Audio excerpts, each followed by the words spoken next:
Harold Iman, bonsoir. Bonsoir. Alors vous avez assisté notamment cet après-midi à cette conférence de presse donc, du secrétaire américain, secrétaire d'État John Kerry. Le secrétaire d'État qui multiplie en ce moment les contacts et les rendez-vous.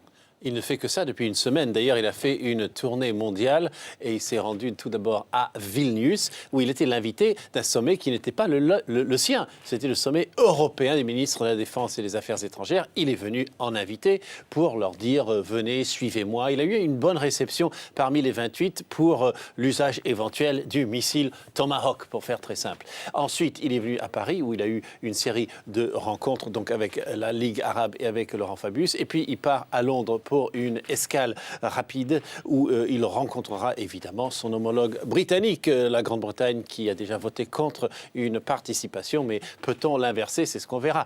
Alors, Paris est devenu le pivot diplomatique de cette tournée. En très bref, Fabius Kerry, ils ont un petit peu fait le numéro frère d'armes. Je dis numéro, bon, c'est séquence. Ligue arabe, ils étaient là pour parler du conflit, enfin du dossier Israël-Palestine.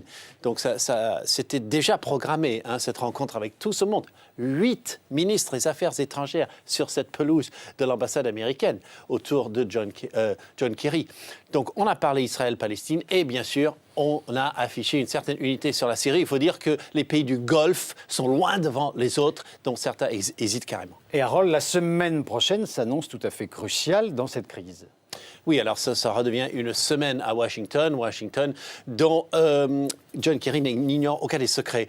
Donc d'abord lundi, on va faire un lobbying auprès des élus. John Kerry en parlait, il va montrer des vidéos, d'autres aussi, et les élus vont peu à peu être sensibilisés à l'étendue totale de l'usage des armes chimiques. Ensuite, mardi, le président va parler à la nation, en espérant que le lendemain ou dans les jours qui suivent, les deux chambres vont se rallier à l'autorisation de faire la guerre.